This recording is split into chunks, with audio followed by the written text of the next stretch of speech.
Okay, so now, hopefully you've finished chapter 3, and the test 3, and we're going to start with chapter 9, which is about race and ethnicity. And for those of you with the current book, it has a picture of three college students, three ladies dressed up in UT fan gear, but different than what we might expect because one has the Muslim head covering on.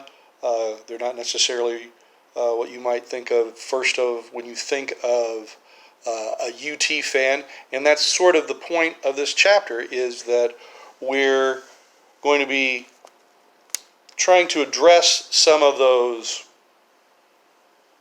ideals, stereotypes, focus on them for what they are as social constructs. Okay, so one of the first social constructs that we actually have to talk about is race itself. That's a concept left over from when anthropologists had divided the world into Caucasoids and Mongoloids and Negroids and Trapezoids, and that they thought that there was real differences within human beings. And of course now we know that that's not true, yet we still have this terminology left over from race. One of the things I do want you to remember is we think about race often based on a concept called phenotype. That's Phenotype. Phenotype, which is your physical characteristics.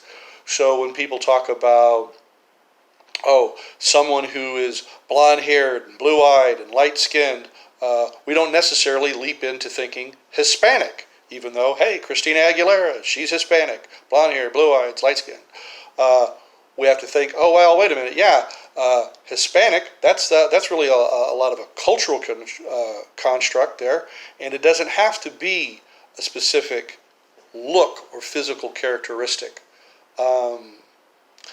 Where do we get these ideas? Oftentimes you hear people talking in public when they shouldn't about what they think of DNA is.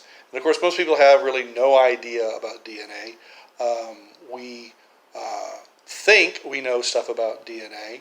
A course called Physical Anthropology, very difficult course in college, actually makes you deal with issues of DNA and the human DNA.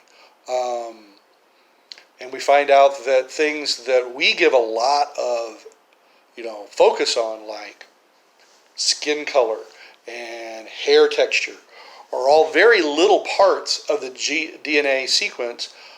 Meanwhile, if you can drink milk or not drink milk, that's actually a really long chunk, an inherited chunk of the DNA sequence.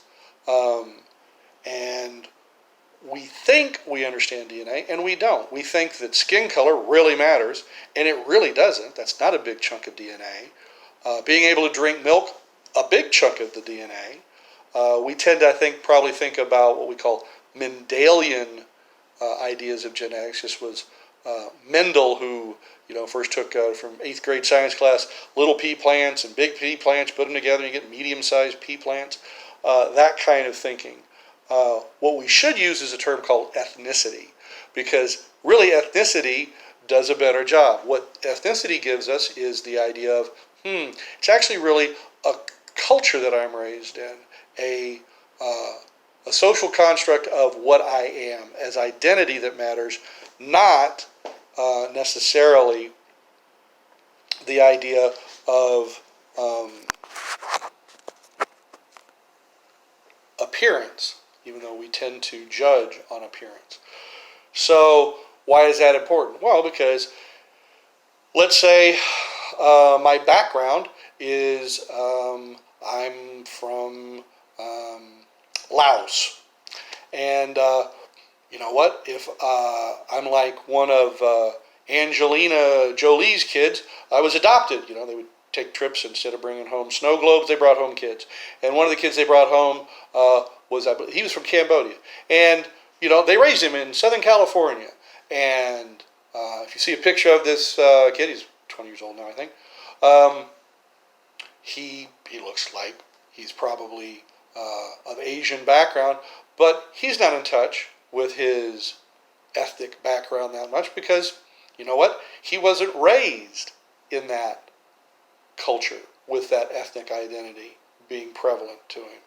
So again, where you're raised and how you're raised matters a lot more than your genetic background, if you might be Scottish or German or Canadian or whatever. Stupid commercial out right now about ancestry, and the guy's like, "Oh, I was raised German my whole life, and learned how to wear lederhosen and all that. But I found out from the thing that I'm actually more Irish than German, so I've traded in my German for a kilt." I thought, that's just really dumb. If your family was German and you've been raised thinking that you're German, then you've participated in that culture. Your background as far as tracing genetic lineage probably has very little to do with your life and behavior. So, I wish we would use ethnicity. Chances are we won't. What's the big deal about it? Why is it even important? Or is it important? Is because we give it social significance. We give ethnicity and the concept of race a lot of importance. And if you ever want to read it's a very difficult book, but a great book about how this was a construct and a social scientific construct about ethnicity and anthropology and race. It's called Black Athena by a guy named Robert Bernal. Great book in which he basically says, listen, our whole idea, if you remember maybe world history from like 7th or 8th grade, and they talked about the golden age of man being the Greeks, the reason was because we wrote history that way. Because the Greeks themselves felt that it was the Egyptians that were the golden age and the epitome of culture. But think about it. You were taught about, probably like I was taught about, Egyptian culture. It's, oh my God, it's so way back there in time. Oh, it's so ancient and ancient.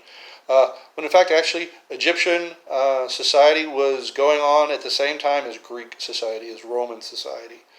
But because Egyptians were from Africa and were African, white, learned people in Europe were certainly not going to have black folks from Africa be the epitome and the apex of human civilization.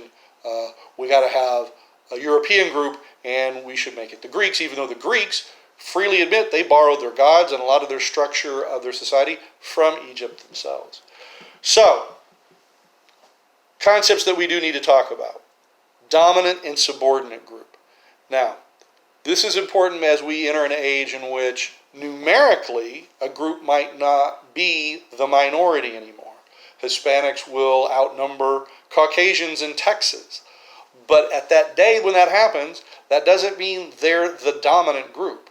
It means that they're numerically have the majority. The dominant group will still probably be white folks, because white folks control the police and the Chamber of Commerce and the judiciary and the legislature and banking and et cetera, et cetera, et cetera. So the dominant group and the subordinate group are probably terms that we should get used to using and thinking of. We're going to talk about prejudice, which is a negative attitude based on a faulty generalization about a people. That's where all so-and-so's like, I'm Irish. All Irish people are drunken people that want to start fights. Of course, it's a prejudicial idea, and it's built off a stereotype about how people that are Irish act. And it's flawed, but we use it all the time anyway. We still use faulty stereotypes. We still have a lot of stereotypes with us. The book brings up stereotypes about Native Americans. You go, oh, geez, why are they all so upset? Well, because by showing them as being warriors or always with bows and arrows in their hands actually robs them of the advances they made in society and advances they made in organization. Again, a lot of our early political development here in America is actually built off the Iroquois Confederation. We were astounded that these groups of tribes could live together and follow this Confederation agreement, and we were like, wow, they really know what they're doing. But we don't think about them that way. Anytime you think about an Indian, you think about them with paint and feathers, which is odd too, because that's really only the Plains Indians. So there's Native American groups in the desert Southwest, totally different than Native American groups in, let's say, the Southeast. But we tend to lump them all together. They're all warlike. And that's not true. And then, of course, then you just got the stereotypes that from sporting things like the Washington Redskins. Wow, just think about how racist that is, the Washington Redskins. I mean, no other group would be allowed to do that, to refer to skin color and have that not be something where people would say, hey, wow, you know what, that stereotype, that's really racist and it's really hurtful. And we're going to pause right there. Chapter 9, Part 1.